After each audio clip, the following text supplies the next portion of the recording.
Hi, everybody. So I decided to start a little early with some studying and looking at some of the books on the art of poetry. Y'all know that I am a great poet, lots of experience, education. I'm born to write poetry. What I do. I really enjoy it. So I have a workshop that I'm doing on Zoom at 12:30 p.m. today. But until then, I wanted to do this short little video discussing some of the secrets, some of my secrets on how I wrote some of my successful poetry. But I will also give a couple of tips um, to new poets who might be interested in learning where to begin or how to begin. So if you have never written a poem or if you're a new poet, feel free to come in. Um, I'm now making sure that I write every day.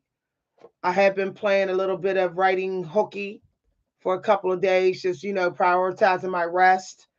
But now I need to get right back into daily writes. So I hope that if you're a poet, you'll come in here and learn. Okay. I normally don't give a lot of lessons out for free, but this is sort of an introduction to my workshop today.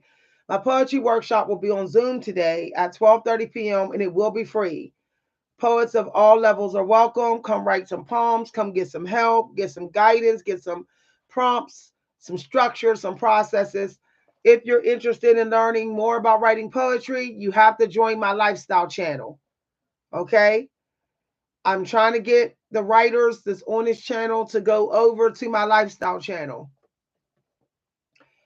So I bought this book, and this is a book I've been waiting to get. Okay, so this is kind of one that I'm really looking at. It's by Daniel Scott Teasdale. He has a wonderful video on YouTube that is called "How Poetry Can Save a Life." I did his exercise on his YouTube channel, and I blew up in the comments. I blew up that I had to end up deleting the work that I posted. So um I've been looking at his book. Okay, he do has a section for writing exercises. So this is a book I've been looking at, but I also have been looking at another book which is not over here. Oh, y'all, I think it might be over here. Hold on, y'all, I'm gonna get the book. I did have it over here, I don't know where it's at. It's a book that I just ordered, so I'll be right back, y'all. Hold on. Where is that book?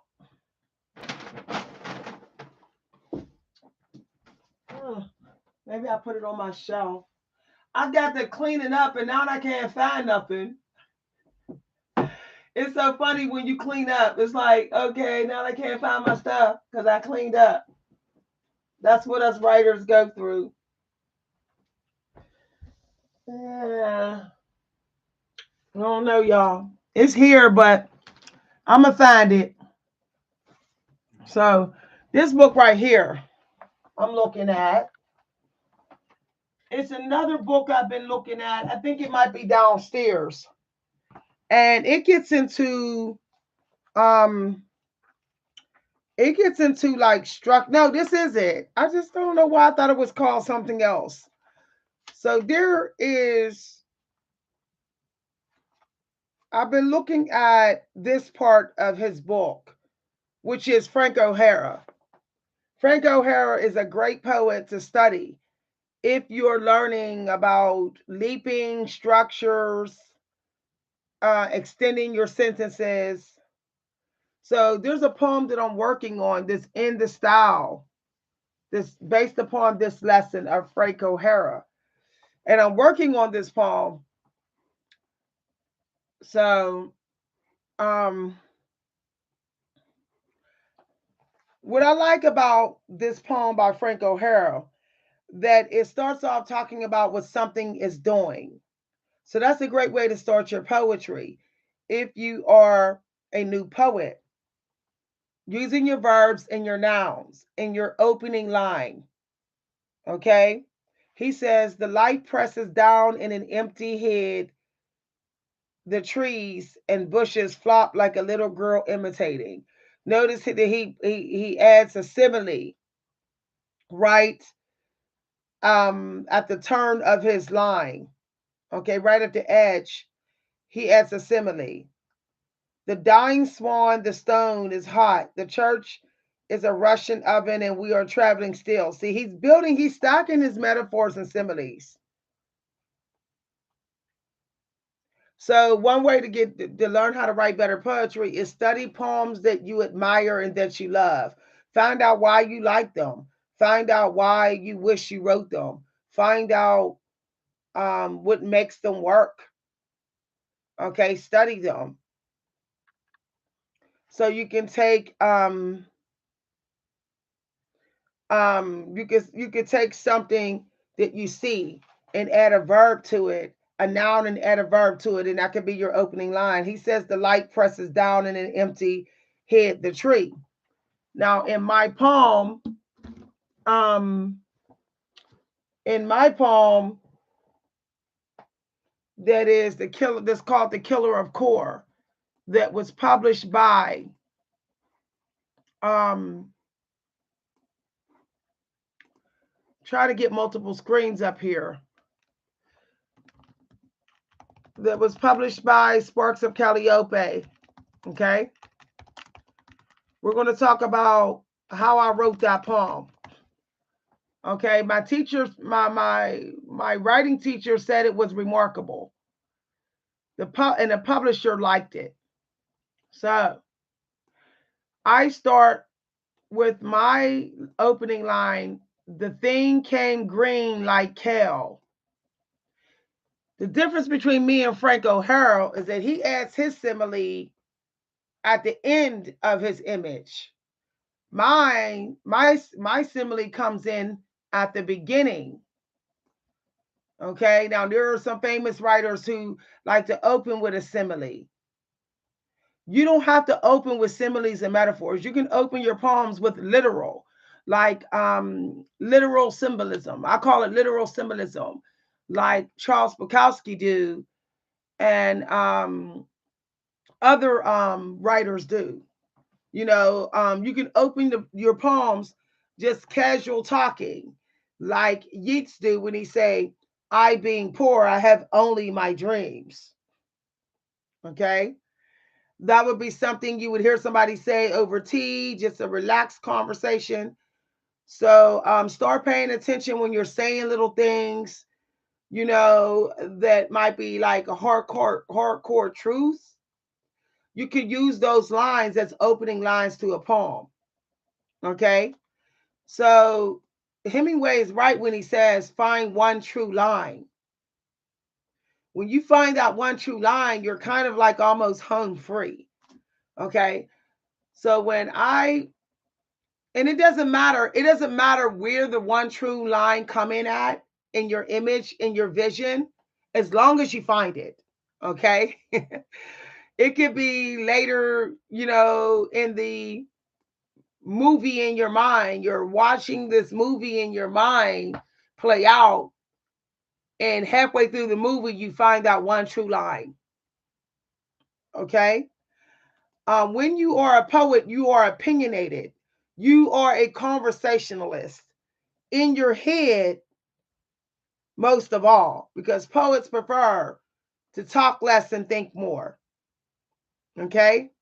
When we talk, we're talking in our minds mostly. If we do talk out loud, best believe we're going to write down what we said. All right.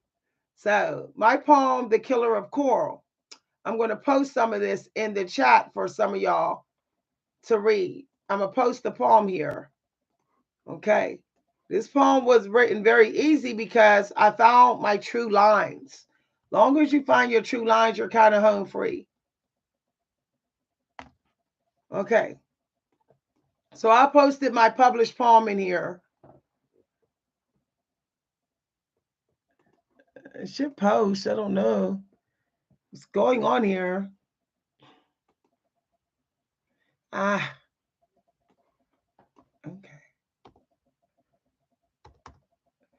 Y'all, I don't know. It should actually let me post. I think it's only going to let me to post so much. So I will actually. Now, like I said, if you want to join my workshop will be at 12:30 p.m. today, Eastern Time on Zoom, and it will be free. Okay? I will be giving out a prize. So it's not going to be a contest. It's not going to be based upon somebody's poem being better than somebody else's. All right. So let me post a little bit of my published poem. Okay. Now, we say here, if you look at the chat, you see I say the thing came green like hell. I've needed to toss out for days and bought on sale and removed edges browning and bent in with the texture like tips of my dead kinky hair. See that line? It's very clear. Okay? Clarity. I used some adjectives, but I made sure that there was a simile in there. I didn't just use adjectives to use them. Okay? Don't use adjectives unless you're going to really make them significant in your work. So the thing came green like hell. Okay? I've needed to toss out for days. So this is to show the aging of the kale. All right, in connection to the way my hair looks. Okay. Now, of course, where I found my main idea, I'm not going to tell you, okay, like Stephen King. I'm not going to tell you where I find my main ideas. But in order to find your main idea, you have to do research. You have to go exploring. You have to read. You have to read lots of stuff. Like journals and journalism and newspapers and articles. You have to read. Okay. You have to be into listening to other people's stories. You have to be you have to be willing to go into that public domain and read some of those books and find your main idea. Find your what your muse wants you to talk about, what your muse want you to focus on creatively and with writing. So a lot of the researching that you do as a writer is finding out what haunts you. Okay, I think Walt Whitman said that. So when you're reading things for inspiration, you're going to ask yourself, what is haunting me in this piece? What do I keep thinking about? Whatever that subject matter is, it's probably what your muse want you to write about as well. You just don't use the same content as that writer, but your muse wants you to write about that. So if you're having trouble finding the idea, the main idea that your muse want you to focus on, just ask yourself, what is haunting me? Okay? But often you may not know what's haunting you, or you're in denial, or you oppressed it, or oppressed it. So you have to read and look and observe things to find out what's haunting you. Okay. So I might actually share a little bit of something that I recently wrote that I shared in a group. Okay. It's been copyrighted, y'all. So I shared it in a group, and it's something that I'm working on. Okay. Let's see here. We're going to go down. I'm pulling up the poem that I'm working on.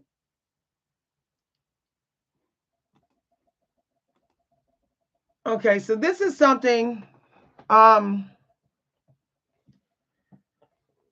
working on, and it is inspired by Frank O'Hara's poem that I told y'all in this book.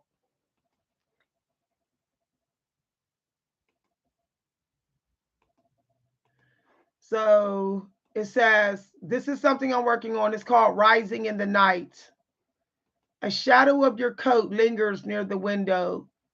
What has it seen that I haven't?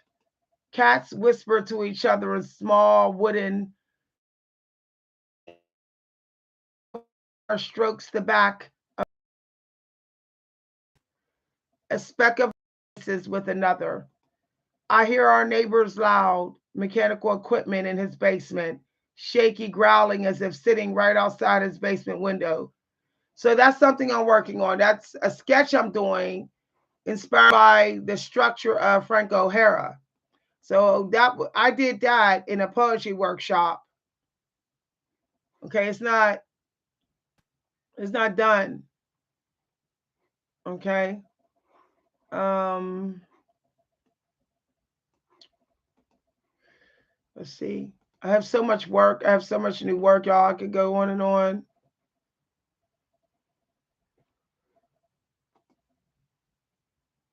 Okay.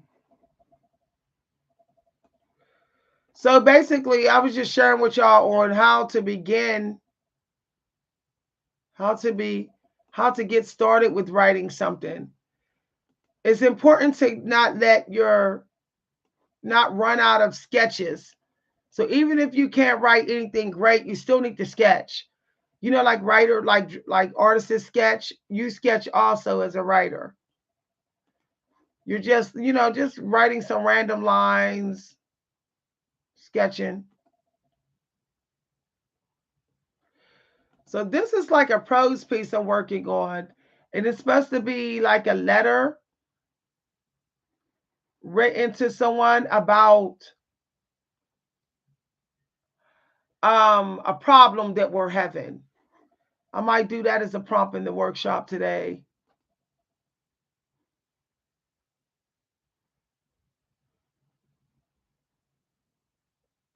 Okay. I'm just pulling up something that I want that I feel is okay to share. Some of my work I can't share because it's under review of publishers. Okay.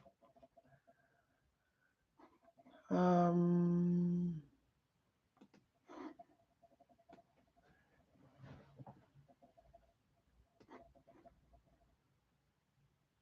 all right, so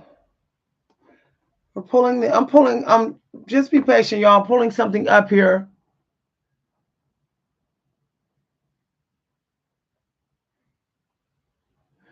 So this is a poem I'm writing about um a game. Okay. One way to one way to get writing is to write about when you played a game when you were younger. We all play games, so that's a good writing prompt. As if you were, where were you playing this game at? Who were you playing with?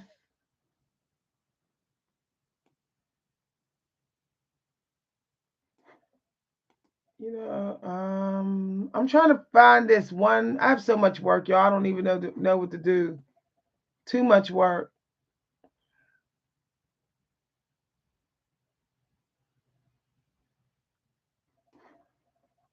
All right.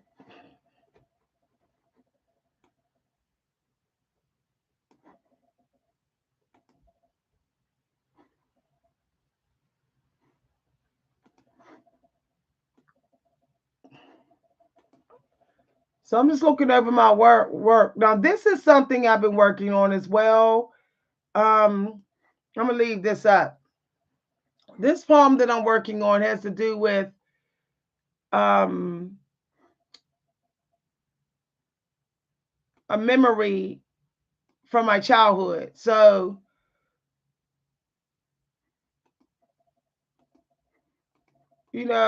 writing about a memories or returning to a place in your childhood and writing what you remember also tends to produce great work.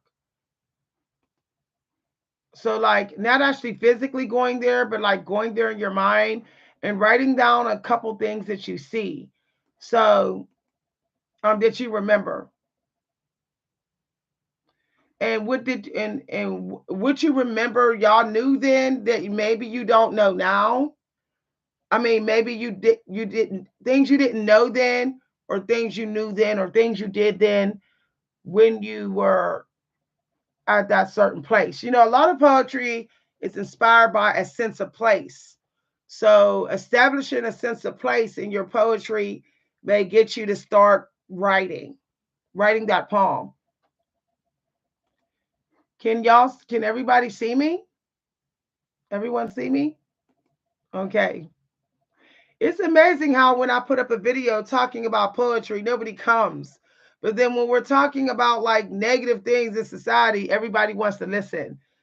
I think a lot of people are too focused on negative stuff and they're not being creative and they're just going to stay blocked. You know, there's other things to talk about like art. We can talk about art. We don't have to talk about things in society all the time and negative situations.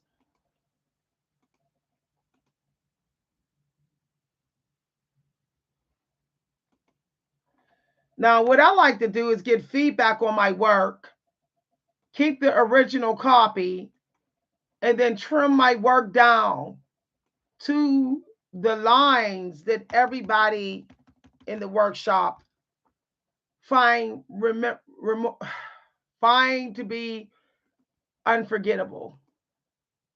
Okay, but I keep the original copy of my work.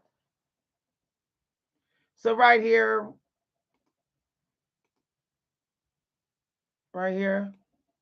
um,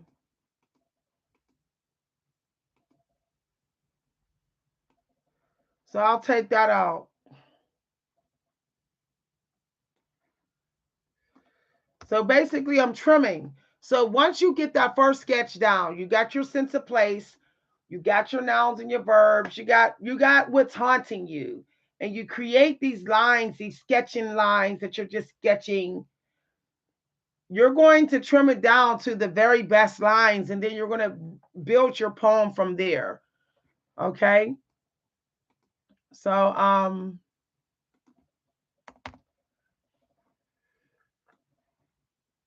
so what I'm doing is trimming my poem down to, if y'all can see what I'm doing, you know, editing process is personal, but see how I'm just deleting.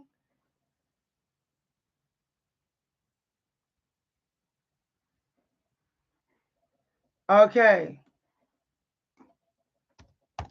So I'm just kind of trimming the lines down to the best of the best. Often when you go back to rereading your work, you will find those lines that are just not doing what they're, you know, not helping the work. If you want a head start, you need to let someone else tell you what they enjoyed.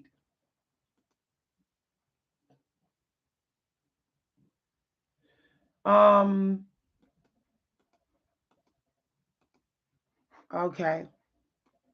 Sometimes you'll hit those lines where you're like, I don't know, I'm not sure if I should edit them. Most of the time, there's something about the line that needs revised so that it can stay. Okay.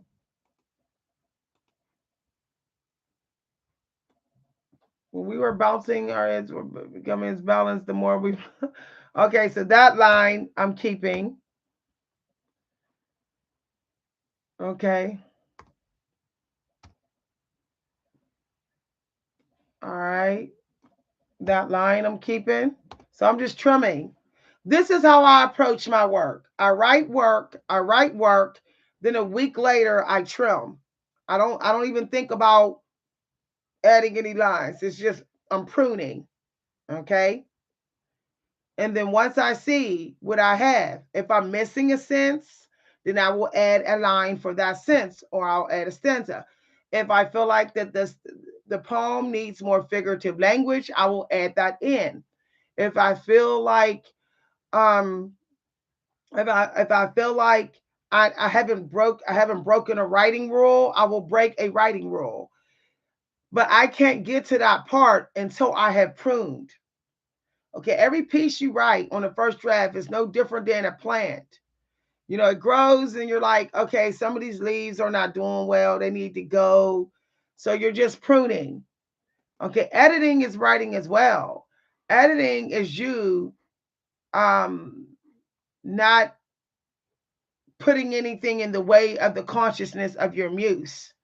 It's you clearing the path for even the mind of your muse, so your muse can see, what's working and how to even make it work even more, and how to add even to it, add to a certain part of the piece that's working. But you need to, what you're trying to do on your first draft is do what Hemingway says, stacking those true lines, which means you do have to deep dive into understanding what you're writing about, giving the clarity, okay? Answering some questions so you can get a lot of clarity about a certain image. And then once you dig deep into the clarity of it, then you move on and you do another one, and you do another line, and you do another line that way. And then you get to the pruning, okay? A lot of times, new writers struggle with beginning, thinking that they have to write great on the first draft, too busy trying to impress rather than trying to teach. Poets are educators. They educate with their lines.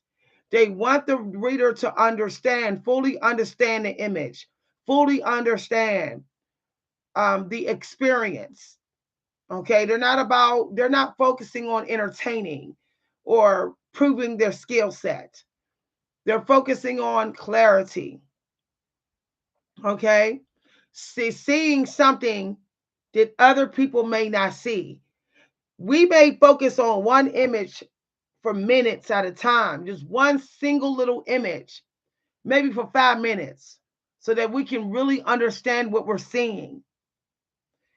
If you're not a patient person, if you like things to come great and fast, poetry is not for you to write.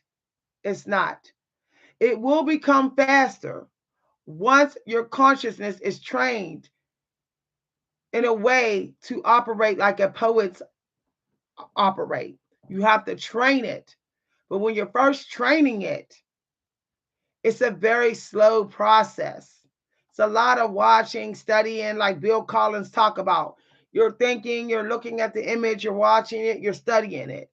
When you start to have love for that, you will start to write better on the first drafts, as well as learning a new skill, new writing skill.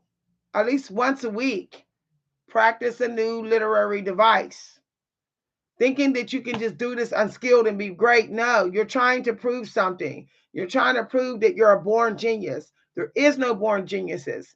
You're only made, okay? You create the genius in you. All right, I hope I see y'all at my workshop at 12:30. It will be on Zoom. I will only be in there. I will post the Zoom link at 12 o'clock in the community news, okay? In the community news. So, and I will do another live video and posting the Zoom link for everyone to come. There's only going to be 5 seats. But if you want to reserve a seat for free in my workshop, you have to email me 12:30 p.m. today, by 12 o'clock today. Okay, go on and email me and say you want to participate. We're going to write a poem or two, and I'm going to share a process. One of my favorite processes for writing poems, even when I think I'm not going to write that day. Okay, I hope I see y'all in my poetry workshop at 12:30 p.m. Email me to save your seat for the workshop today. Bye, everybody.